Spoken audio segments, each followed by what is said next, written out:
Okay, as we mentioned, we have a guest with us today, Bob Quinlan, author of Earn It, Empower Yourself for Love from a guy's perspective. Welcome, Bob. Thank you for being with us. You're very welcome. Thank you for having me. So, okay, tell us what this book is all about. And like really quickly.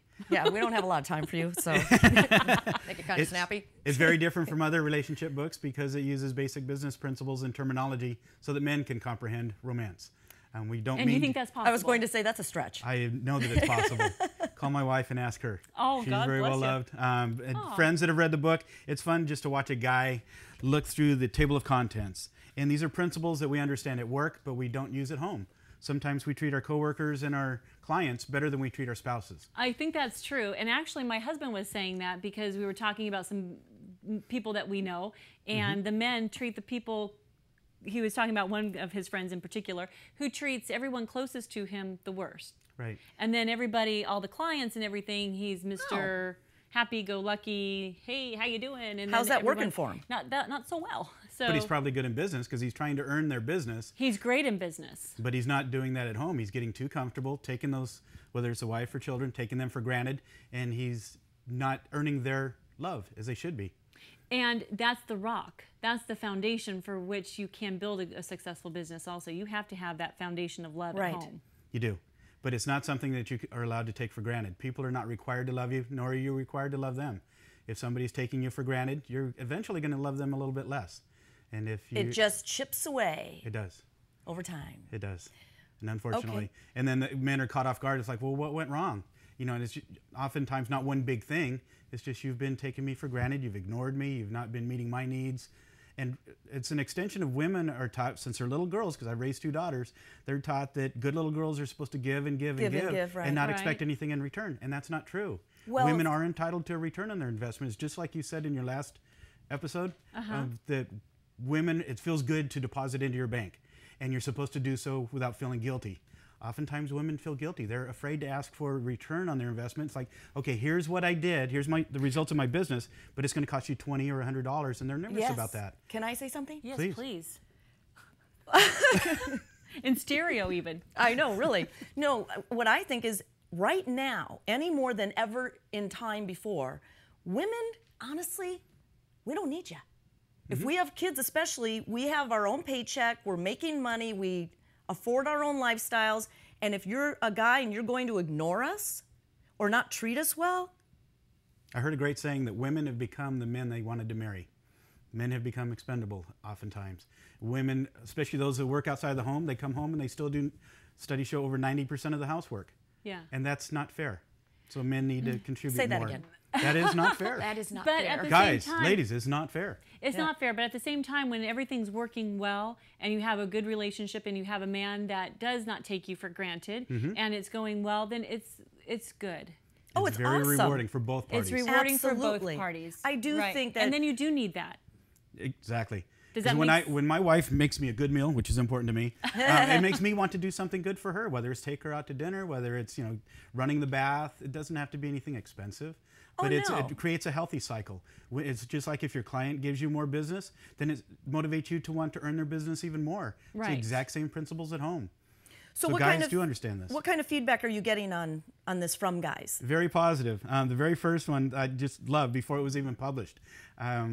I sat down with an ex-editor, a retired editor, and he told me, Bob, if I call my wife my asset, she's going to kick my asset. And I said, well, think about it. Isn't she the most valuable thing in your life? Isn't she the one that takes care of you and your children, and she's going to take care of you in your old age? She's the most valuable prospect in your life. God, you're right.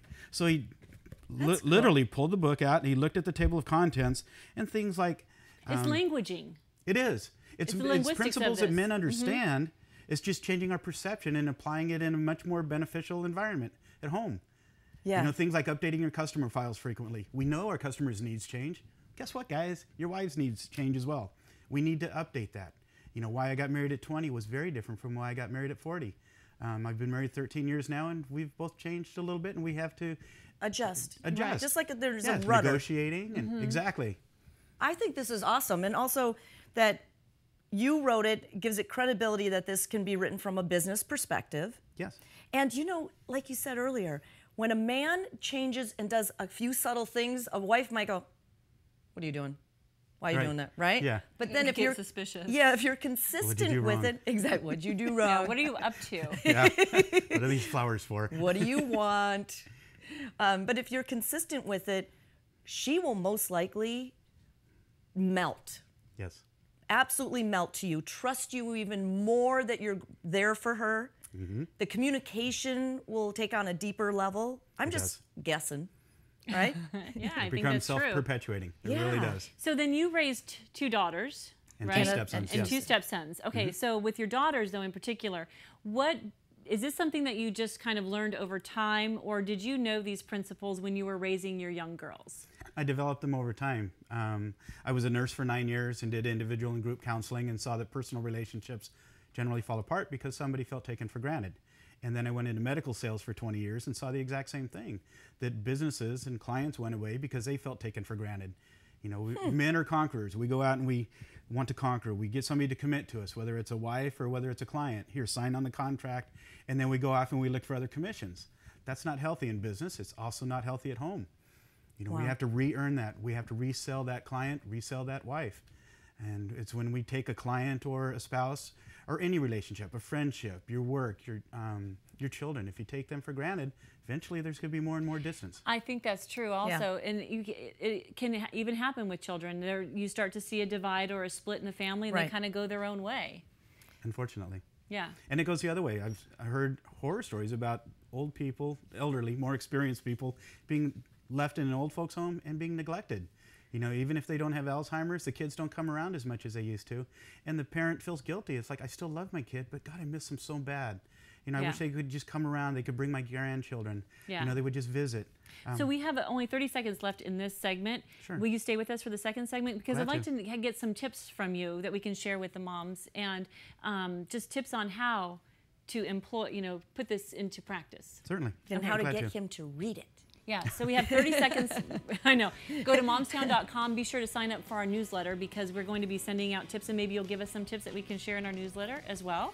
And we'll, you know, then we give you a little link to your website, all that kind of good stuff. Yay. And all right, perfect. So we will be right back with more on Momstown.